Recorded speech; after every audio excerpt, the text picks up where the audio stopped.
Welcome to Quick MCAT Lessons, where I try to explain MCAT topics in 10 minutes or less. Today, we're starting organic chemistry.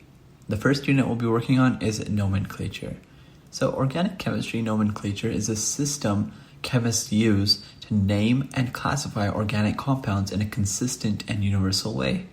The International Union of Pure and Applied Chemistry, or IUPAC, has established a standardized set of rules to ensure that each compound has a unique and descriptive name based on its molecular structure.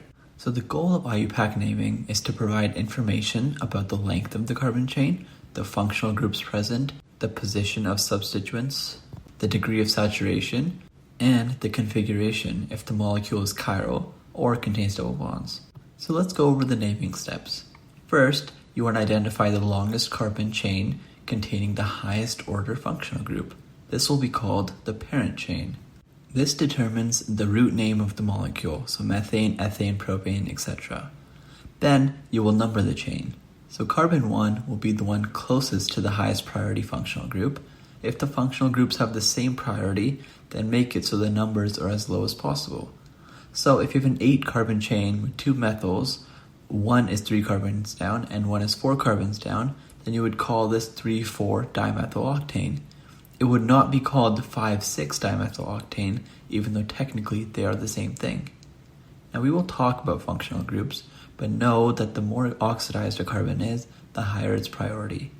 Oxidation state increases with more bonds to heteroatoms, which are atoms other than carbon and hydrogen, like oxygen, nitrogen, phosphorus, or halogens. And oxidation state decreases with more bonds to hydrogen. So for our purposes, a carboxylic acid, which is a carbon with 2 oxygens attached to it, is the highest functional group. And so rings are also numbered in this way, but it is important to note that if there's a tie between a double and triple bond, then the double bond takes precedence in rings. Normally they tie, but in rings, the double bond takes precedence. Then we name the substituents. These are the functional groups that are not part of the parent chain. These are at the beginning of the compound name as a prefix. So you will see things like N-propyl. N just means normal and indicates straight 3-carbon chain. If there is no N and it's just propyl, this also means the same thing. There can also be alternative alkyl substitutions like T-butyl or neo-pentyl or isopropyl or sec-butyl or isobutyl. And these just describe different ways of arranging the substituents.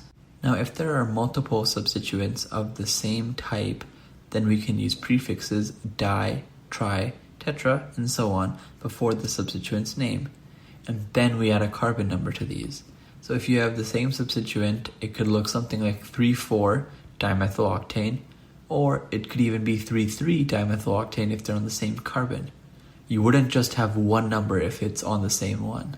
Also, the name would be alphabetical with the number before each substituent. Keep in mind though, that the hyphenated prefixes are ignored when alphabetizing. However, non-hyphenated prefixes are included. So T-butyl is T-butyl. This would be a B, but neopentyl, which is just one word, would be an N when alphabetizing. And so now, let's talk about hydrocarbons and alcohols. So hydrocarbons contain only carbon and hydrogen atoms. Alcohols have at least one hydroxyl group. A hydroxyl group is OH, or oxygen-hydrogen. So hydrocarbons can be called alkanes, alkenes, or alkynes. So if it only has single bonds, it is an alkane. If it has any double bonds, it is an alkene. And if it has any triple bonds, it is an alkyne. However, they have the same root word for all. So a 1-carbon hydrocarbon is called methane, a 2-carbon is ethane, a 3-carbon is propane, and a 4-carbon is butane. After this, it's easier as it goes pentane, hexane, heptane, octane, and so on and so forth.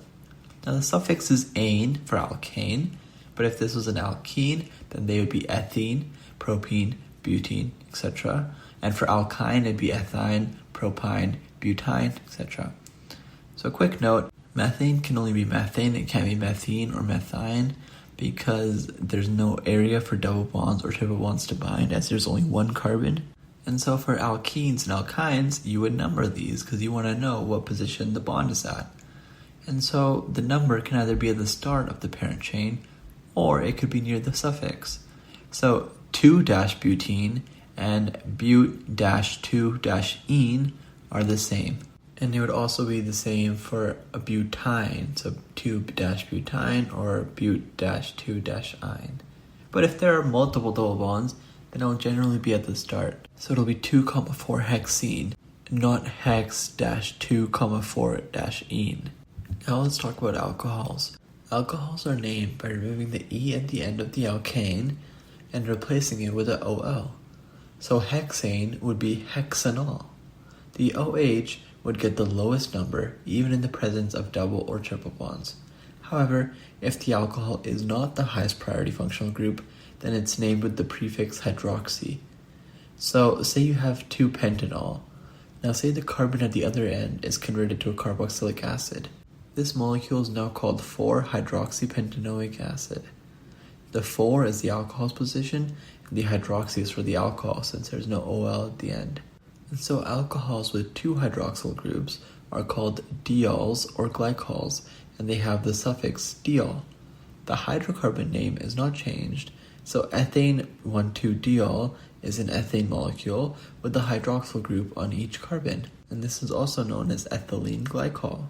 Now diols can further be classified into geminal diols, where the hydroxyl groups are on the same carbon, and vicinal diols, where the hydroxyl groups are on adjacent carbons. Geminal diols are also called hydrates, and these are not commonly seen. But that's it for today. Next time we'll talk about the nomenclature of aldehydes, ketones, carboxylic acids, and carboxylic acid derivatives.